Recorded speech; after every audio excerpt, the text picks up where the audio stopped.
Bismillahirrahmanirrahim. Alhamdulillahi Rabbil Alamin. Wa bihi nasta'in. Wassalatu wassalamu ala ashrafil anbiya wal mursalin wa ala alihi wa sahbihi ajma'in. Subhanaka la ilma lana illa ma 'allamtana innaka antal alimul hakim. Wa qala rabbi shrah li sadri wa yassir li amri wahlul 'uqdatam min lisani yafqahu qawli. Allahumma nawwir qulubana ya Allah. Allahumma nawwir qulubana ya Rahman. Allahumma nawwir qulubana ya Rahim. Allahumma arina al-haqqa haqqan warzuqna ittiba'ah wa arina al-batila batila warzuqna ijtinabah. Wa qala subhanahu wa ta'ala fi kitabihil aziz, A'udzu billahi minasy syaithanir rajim. Bismillahirrahmanirrahim. Ya ayyuhalladzina amanu taqullaha haqqa tuqatih wa la tamutunna illa wa antum muslimun. Wahai orang-orang yang beriman, bertakwalah kamu kepada Allah Subhanahu wa ta'ala dengan sebenar-benar takwa. Wa la tamutunna illa wa antum muslimun. Dan janganlah kamu mati, kata Allah Ta'ala, melainkan kamu mati dalam keadaan beragama Islam. Selawat dan salam marilah kita sampaikan ke atas junjungan alam Nabi Muhammad sallallahu alaihi wasallam. Allahumma salli ala sayyidina Muhammad wa ala ali sayyidina Muhammad. Mudah-mudahan dengan kita memperbanyakkan selawat dan salam ke atas baginda Nabi sallallahu alaihi wasallam, InsyaAllah kita semua bakal ditempatkan daripada kalangan orang-orang yang mendapat syafaat daripada Nabi SAW di yaumil mahsyar nanti. Amin ya rabbal alamin. Hadirin muslimin dan muslimat, para tetamu Allah, para pencinta ilmu yang saya hormati dan saya kasih sekalian, alhamdulillah, segala puji bagi Allah. Malam hari ini kita dapat lagi bertemu dan bersua untuk kita sama-sama mentadabbur hadis Nabi sallallahu alaihi wasallam. Mudah-mudahan apa yang kita bacakan pada malam ini, apa yang kita bincangkan malam ini dapat memberikan sebuah sedikit pengajaran buat diri yang bercakap maupun tuan-tuan yang mendengar pada malam ini. Hadirin muslimin dan muslimat, InsyaAllah pada malam ini kita akan menyambung pengajian kita pada pengajian kitab 40 hadis peristiwa akhir zaman susunan guru kami almarhum Syekh Ahmad Fahmi bin Zamzam rahimahullahu ta'ala, yang mana pada malam ini kita akan menyambung pada hadis yang ke-17. Bismillahirrahmanirrahim. Qala musannifu rahimahullah wa nafa'ana bi'ulumihi fid daraini amin ya rabbal alamin. Hadis ke-17. Harta riba ada di mana-mana. Malam ini musannif ataupun pengarang kitab ini, pengarang ataupun penyusun kitab ini menulis sepotong hadis berkaitan dengan riba, larangan riba.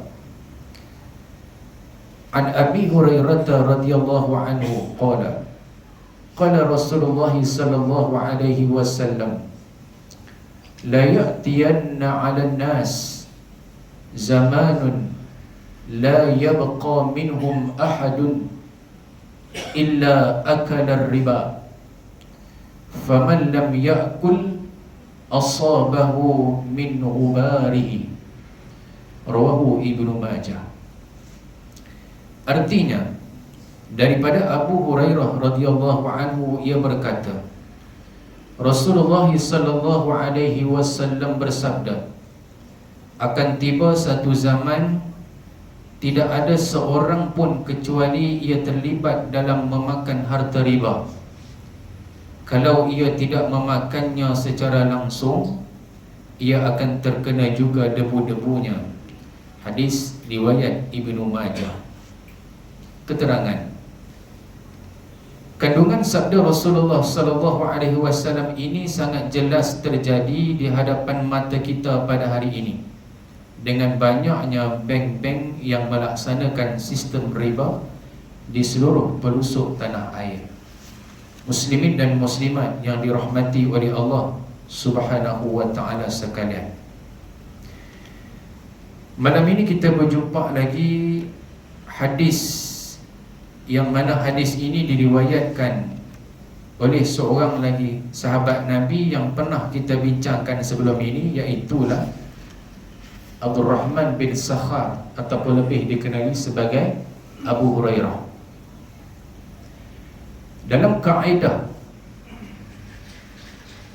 pemahaman kita memahami perawi-perawi yang meriwayatkan hadis, tuan-tuan sekalian, semestinya daripada kalangan para sahabat. Walaupun puluhan ribu para sahabat, bahkan ratusan ribu para sahabat, tak semua para sahabat boleh dan mampu meriwayatkan hadis Nabi sallallahu alaihi wasallam. Yang boleh meriwayatkan hadis, yang boleh mengeluarkan kata-kata daripada bibit Rasulullah sallallahu alaihi wasallam adalah para sahabat yang mendengar sendiri daripada lisan Nabi.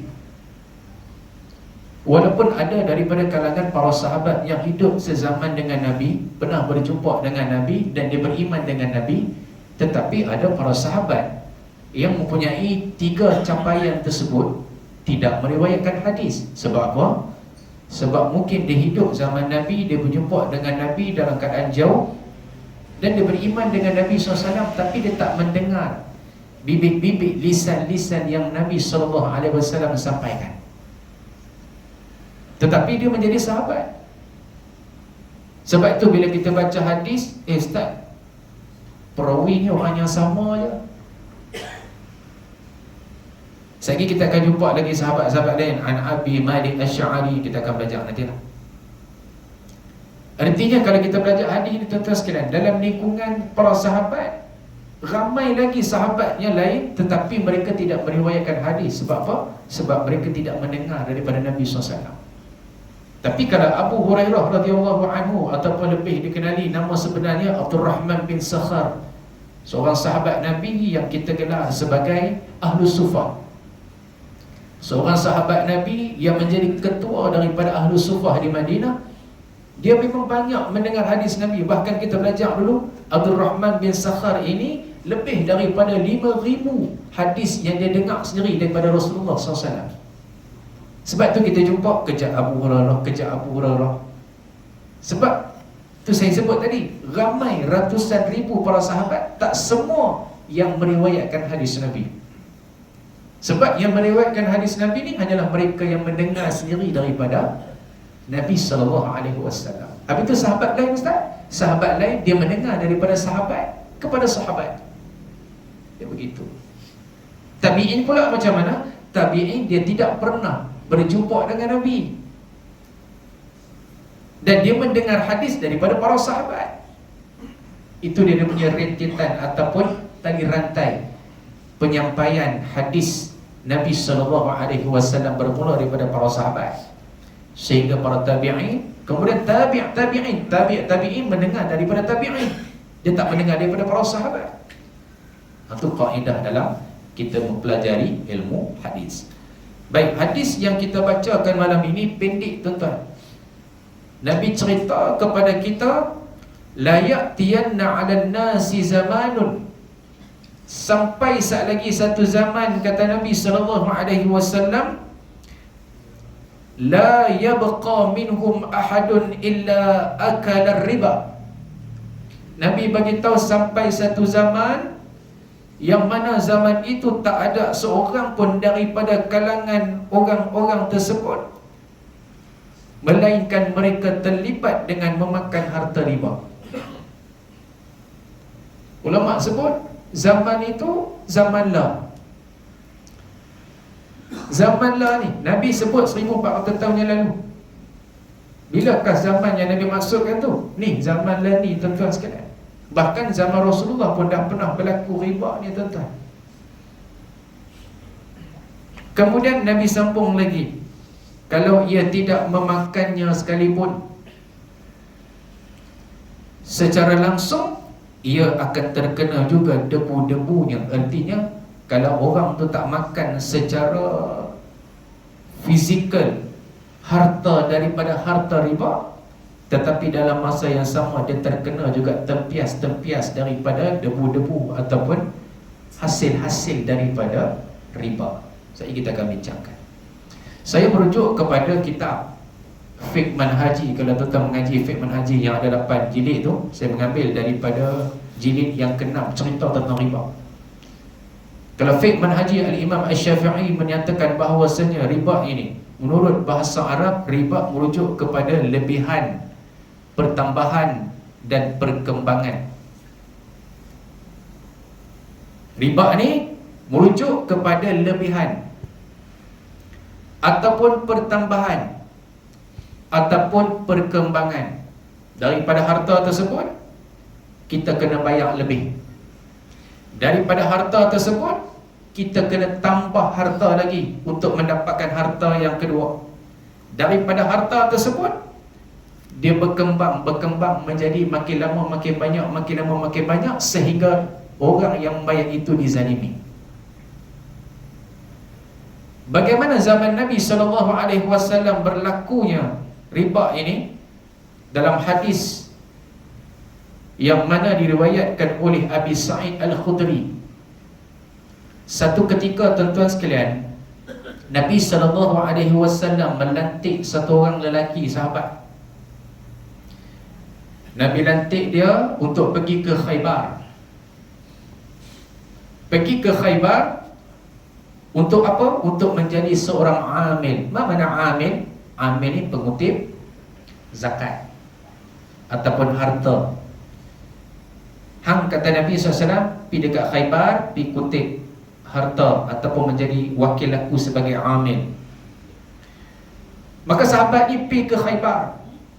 Bila pergi ke Khaybar, kemudian dia balik berjumpa dengan Nabi SAW. Bila dia balik berjumpa dengan Nabi SAW, dia bawa satu bekas buah tamar yang banyak. Buah tamar itu tamar yang elok lah. Buah tamar itu tahu tak? Buah kurma. Dia bawa balik buah kurma. Kemudian Nabi tanya, mana kamu dapat buah kurma ni? Kamu dapat daripada mana buah kurma ni? Sebab buah kurma ni tak ada di kawasan kita, mesti ada di kawasan lain. Kata sahabat yang wakili Rasulullah sebagai amil ni, dia kata, aku dapatkannya di tempat Khaybar, dan tamar aku yang aku punya yang dah lama tadi, aku tukar dengan tamar yang baru. Dia ada buah tamar juga. Tamar dia dah lama, tamar dia dah lusuh. Kemudian dia tukar dengan orang lain, seolah macam jual beli lah. Dia tukar dengan orang lain, dia punya tamar ada 2 bekas ataupun 2 gantang. Kemudian dia dapat tamar yang baru 1 gantang. Dia ada 2 tamar, 2 bekas, 2 gantang tamar, lelaki ni yang amil tadi. Kemudian dia nak dapatkan tamar yang baik tadi, yang elok tadi ni, dia tukarkan 2 gantang ini kepada orang tu, dan orang tu bagi 1 gantang tamar kepada dia. Kalau ikut logik akal macam tak ada masalah, tapi itulah riba, kata Nabi. Perbuatan itulah riba. Sebab apa? Sebab riba ini jualan harta dengan harta yang sama, emas dengan emas, tamar dengan tamar, perak dengan perak, dan ada lebihan-lebihan. Kalau kata dia bagi tamar dengan satu bekas, orang lain kena bagi tamar yang elok tetapi kurang sikit daripada bekas tersebut. Ataupun dia kena bagi 2 bekas tamar yang biasa, orang tu kena bagi tamar yang elok 1 bekas. Tu zaman Nabi SAW. Kemudian hadis yang kedua, Bilal radhiyallahu anhu telah datang kepada Nabi SAW dengan tamar barni. Tamar Barni ni satu tamar yang premium. Dia mai datang jumpa Nabi, dia tunjukkan tamar Barni, yang mana tamar ini sejenis tamar bermutu tinggi yang berbentuk bulat berwarna merah dengan sedikit warna kekuningan. Maka Rasulullah SAW bersabda kepada Bilal, dari mana kamu dapatkan tamar ini wahai Bilal? Bilal radhiyallahu anhu berkata, kami mempunyai tamar yang kurang bermutu. Bilal ada tamar yang kurang bermutu. Kemudian dia nak dapatkan tamar yang bermutu tu, dia buat macam mana? Lalu saya menjualnya sebanyak 2 gantang dengan 1 gantang tamar Barni ini. Dia ada tamar yang tidak bermutu, lalu dia nak dapatkan tamar Barni yang bermutu ini 1 gantang, dengan dia jual 2 gantang tamar yang tak bermutu ni, dan dia dapat 1 gantang tamar Barni yang bermutu. Tuan faham tak? Kemudian dia bawa, lalu saya membawa Barni ini untuk diberikan kepada Nabi SAW. Maka ketika itu Nabi pun bersabda, itu adalah hakikat riba. Janganlah kamu lakukannya, akan tetapi sekiranya kamu ingin membelinya, kata Nabi SAW, maka juallah tamar kurang bermutu itu dengan jual beli biasa yang lain. Kemudian belilah tamar Barni tersebut dengan duit yang diperolehi tersebut. Itu kaedah yang Nabi ajak kepada Bilal. Wahai Bilal, tamar yang tak elok yang kamu punya tu, kamu jangan belikan dia. Buat jual beli sistem barter dengan orang yang menjual Barni tadi. Tak boleh menggunakan item yang sama kita jual beli, hukum dia riba. Tetapi kalau kamu nak dapatkan juga kurma Barni yang premium tu, kamu punya kurma yang biasa ni kamu pergi jual dulu dengan beberapa dirham. Dapat duit daripada dirham itu, barulah kamu lakukan jual beli dengan orang yang menjual kurma Barni tadi. Itu yang Nabi maksudkan. Barulah tidak menjadi riba.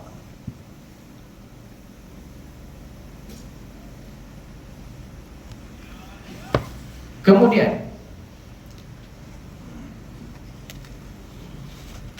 kelak di akhir zaman akan ada orang-orang yang salah satu usahanya adalah daripada jalan riba, meminjamkan sesuatu kepada orang lain yang memerlukannya dengan syarat nanti pada waktu mengembalikannya ada tambahannya. Ini zaman dah. Zaman Nabi, riba berlaku di antara jual beli kurma, tamar. Nabi tak bagi. Nabi kata jangan buat macam tu. Kalau kata nak tamar premium, hang jual dulu tamar hang ni, dapat beberapa dirham, kemudian baru beli. Itu kaedah jual beli yang betul. Kalau kita buat jual beli dengan menggunakan tamar dengan tamar, sudah semestinya salah seorang daripada penjual itu akan menghadapi kerugian, seolah-olah macam ditipu. Kita tengok zaman dah ni. Kelak di akhir zaman, kata Nabi SAW, akan ada orang-orang yang salah satu usahanya adalah daripada jalan riba. Sampai kita pun tak perasan, rupanya cara kita berniaga ni ada riba.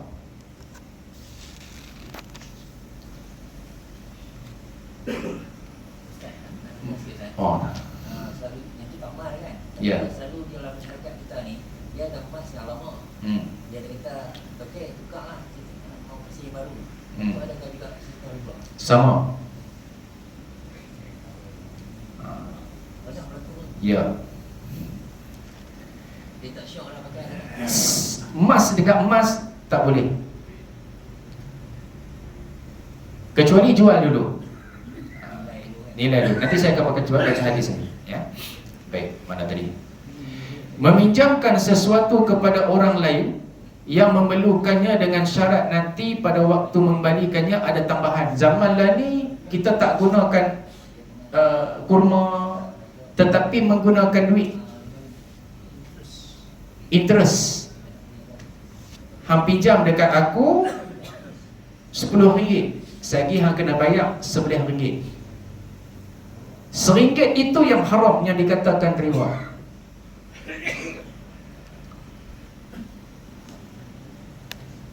Dan yang biasa berlaku di masyarakat adalah meminjam wang. Misalnya meminjam wang sebanyak RM1,000 dengan ketentuan nanti pada waktu mengembalikan menjadi RM1,200. Saya pinjam duit dekat Cik Razak, pinjam RM1,000, saya nak beli emas babi gold. Tapi Cik Razak beritahu boleh Ustaz pinjam, tapi Ustaz kena bagi kat saya 1,200. 200 tu yang dikatakan sebagai riba. Jual beli saya babi gold tu boleh tak? Jual beli itu tak ada masalah, menggunakan duit, bukan menggunakan emas. Tapi pinjaman itu, bila ada pertambahan duit, maka itu dinamakan sebagai riba.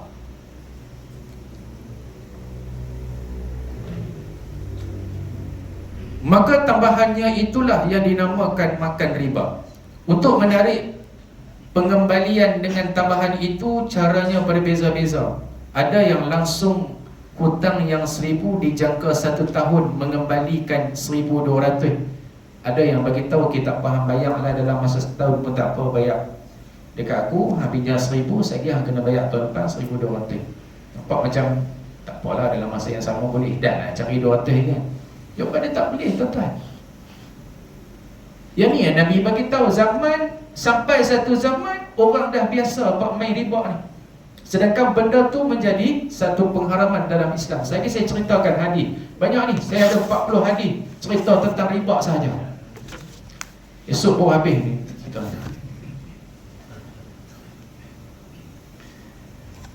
Kalau sampai 2 tahun, contohnya dia kata kalau hang bayar setahun 1,200. Tapi kalau hang lewat sampai 2 tahun 1,400. Tu dia. Pinjam 1,000 dah.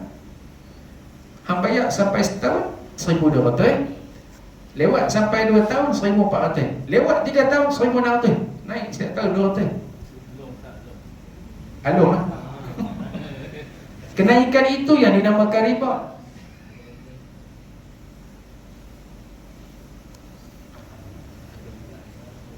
Ada yang dengan cara membayar ansuran, ada juga yang bayar ansuran.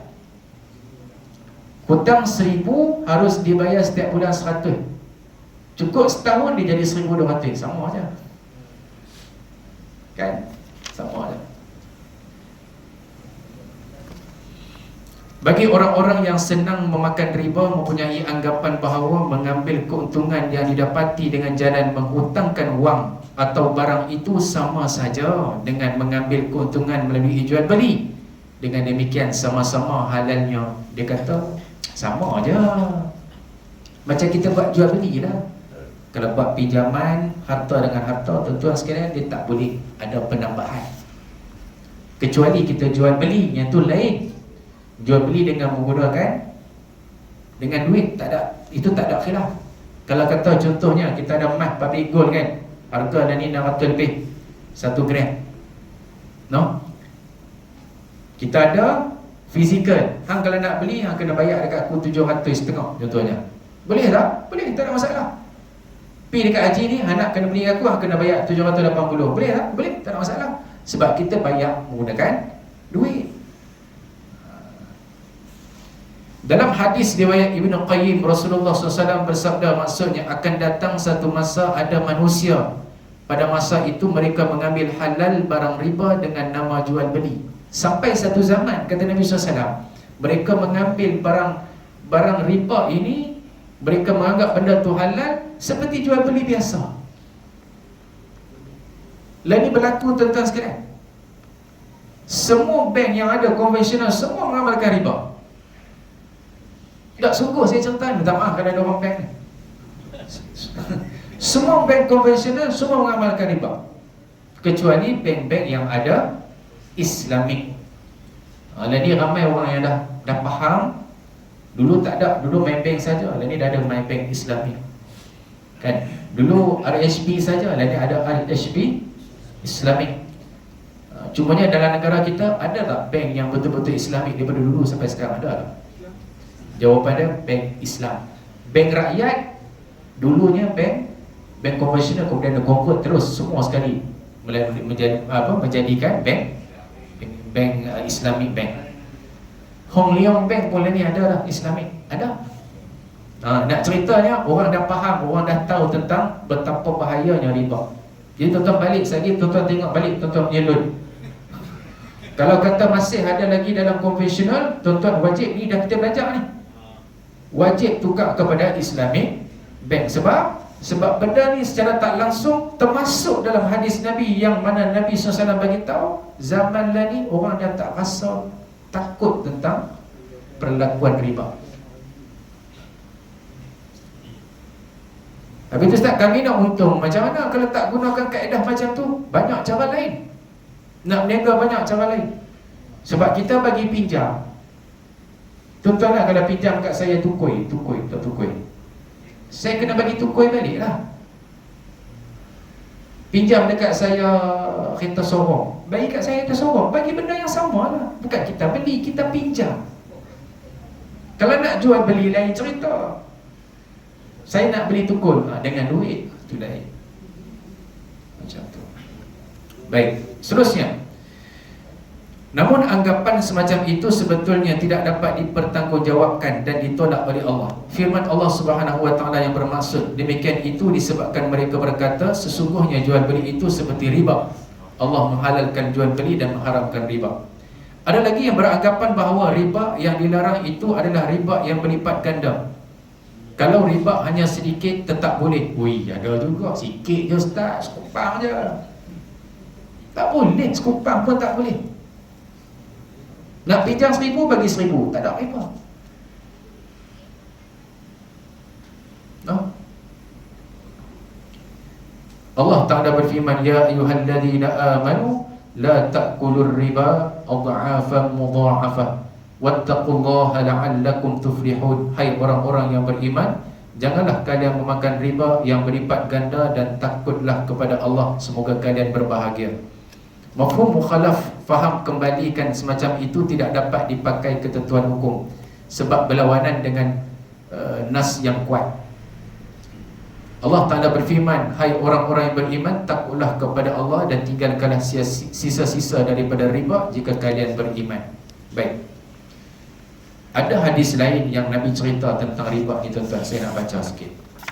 Yang cerita tentang Allahumma salli ala sayyidina Muhammad, emas tadi.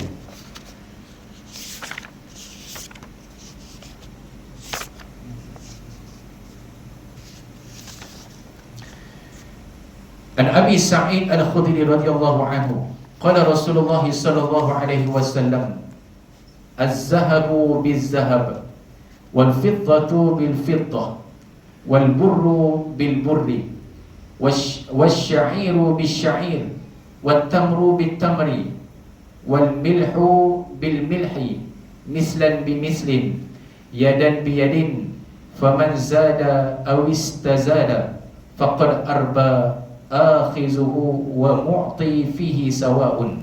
Daripada Abu Sa'id Al-Khudri radhiyallahu anhu, beliau berkata, Rasulullah sallallahu alaihi wasallam bersabda, apabila kamu menjual emas dengan emas, perak dengan perak, gandum dengan gandum, bali dengan bali, tamar dengan tamar, garam dengan garam, maka hendaklah jual beli tersebut dilakukan secara misal dengan misal, lani dengan lani. Kalau nak buat sekali pun emas dengan emas, pastikan emas itu harga dia sama. Tak boleh emas lama dengan emas baru. Tuan faham maksud saya? Nilai dia tak sama. Ataupun perak dengan perak, tak boleh sedikit pun pertambahan daripada nilai tersebut. Maka barang siapa yang menambah atau meminta tambahan, dia tambah daripada, contohnya hang nak bagi aku emas, hang kena tambah lagi. Contoh tadi kan emas baru, kemudian kita nak tukar dengan emas yang lain. Jadi nak dapatkan emas baru tu kena ada penambahan emas lama. Dia cerita dah sama macam yang sahabat Bilal tadi.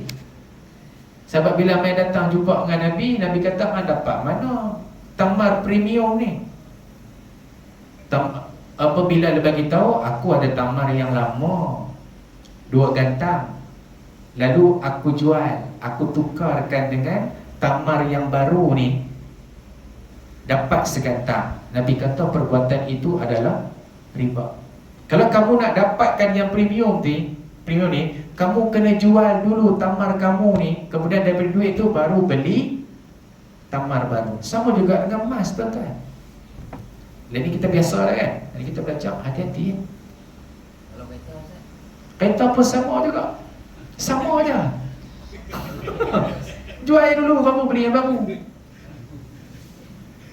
Tu kaedah akad tu kan ada. Kita dalam Islam kan ada akad. Kalau ni dah biasa kan, trade in. Betul tak? Trade in. Jual dulu. Jual dulu, ada akad, dapat duit baru beli. Kita kena faham. Mesti dapat duit dulu ke ataupun masa kita pergi kedai mak. Ya. Dia kata harga ni RM5,000. Bila kita tak ada harga RM5,000. Ya. Lepas tu kita ambil terima duit dulu ke ataupun free ambil. Ada akad setuju dengan harga, okey. Yang dimaksudkan oleh Nabi, hang tukar barang ni dengan barang tu. Barang ni, barang tu hang kena tambah lagi. Faham tak? Artinya tak ada akad jual beli dahulu sebelum kita buat tukaran. Itu yang salah. Okey.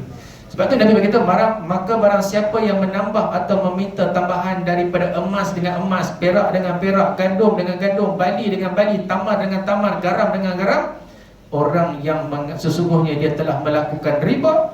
Orang yang mengambil riba dan orang yang memberi riba adalah sama padanya perbuatan riba. Orang yang bagi itu pun berdosa, orang yang terima riba ni pun berdosa. Wih, berat malam ni Ustaz. Berat, nak buat macam mana? Benda ni memang dah berlaku, dah jadi biasa. Sebab tu Nabi bagi tahu, la ya'tiyanna 'alan nasi zamanun la yabqa minhum ahadun illa akala riba. Sampai satu zaman orang dah biasa dengan riba.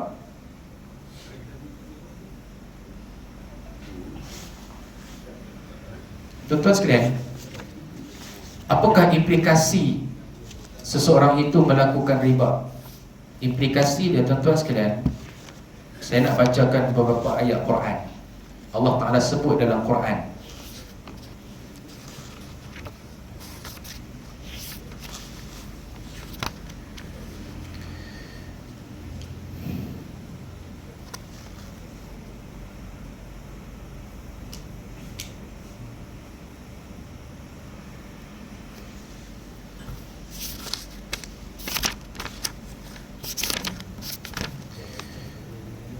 kata Allah Ta'ala dalam Al-Quran, A'udzubillahi minasyaitonirrajim. Ya ayyuhalladzina amanu taqullaha wa zaru ma baqiya minar riba in kuntum mu'minin. Fa in lam taf'alu fa'zanu biharbin minallahi wa rasulih. Wa in tubtum falakum ru'usu amwalikum la tazlimuna wa la tuzlamun. Wa in kana zu usratin fanaziratun ila maisarah wa an tasaddu wa an tasaddaqu khairul lakum in kuntum ta'lamun. Wahai orang-orang yang beriman, kata Allah Ta'ala, bertakwalah kamu kepada Allah dan tinggalkanlah, jangan menuntut lagi saki baki riba yang masih ada pada orang yang berhutang itu, jika benar kamu orang-orang yang beriman, kata Allah. Oleh itu, kalau kamu tidak juga melakukan perintah mengenai larangan riba itu, maka ketahuilah kamu akan adanya peperangan daripada Allah dan Rasul. Akibatnya kamu tidak menemui selamat. Dan jika kamu bertaubat, maka kamu yang sebenarnya ialah pokok asal harta kamu. Dengan yang demikian, kamu tidak berlaku zalim kepada sesiapa, dan kamu juga tidak dizalimi oleh sesiapa.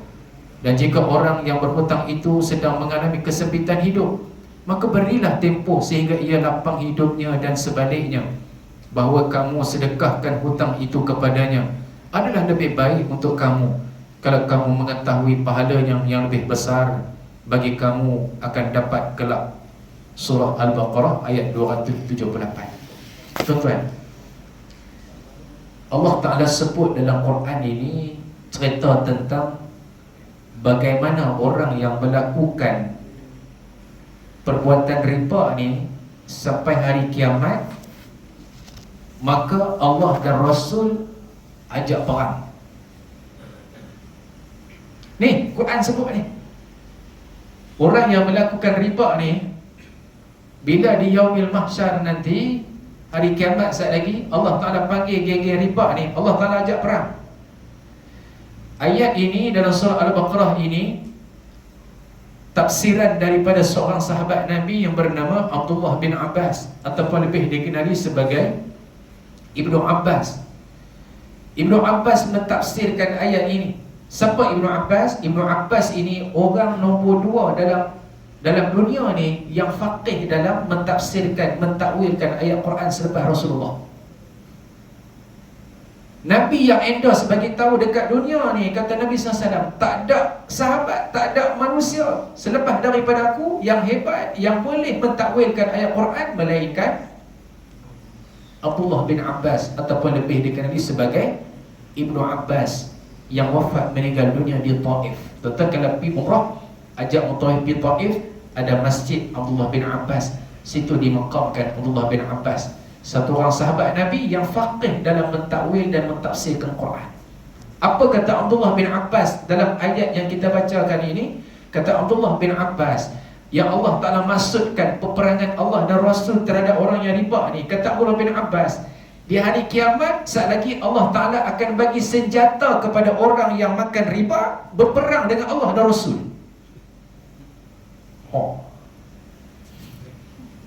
Hang ambil senjata main perang dengan aku. Contoh, sampai lagu tu nak bagi tahu bahayanya riba ni, tuan-tuan sekalian. Sebab dia akan, implikasi dia menzalimi salah seorang daripada pemiutang, penghutang ataupun pemiutang, akan berlaku zalim. Contoh, saya pinjam dengan Cik Razak 1000, saya kena bayar 1200, saya dizalimi. Sebab itu Allah Ta'ala melarang kita menzalimi orang dalam bentuk yang secara langsung disebut sebagai riba.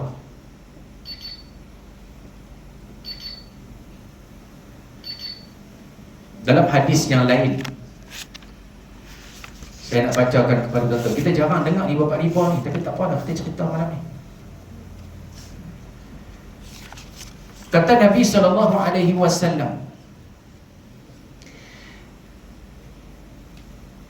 jauhilah 7 kesalahan besar.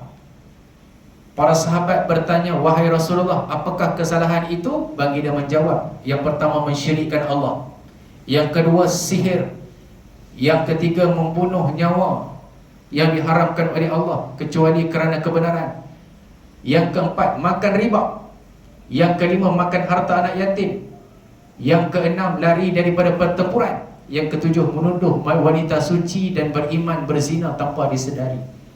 Ulama sebut, kalau kita kumpulkan 70 dosa besar yang azab di akhirat kelak sangat mengerikan, riba ini termasuk 5 ranking top 5 paling teruk di azab oleh Allah. Top 5, tuan-tuan sekalian.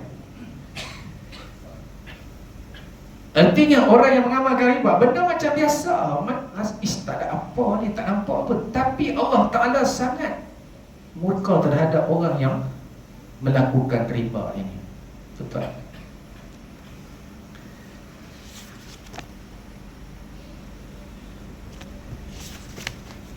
Dalam hadis yang lain, Nabi SAW cerita tentang riba ini. Saya nak bacakan. Ni, nak bagi tahu teruk tak teruk.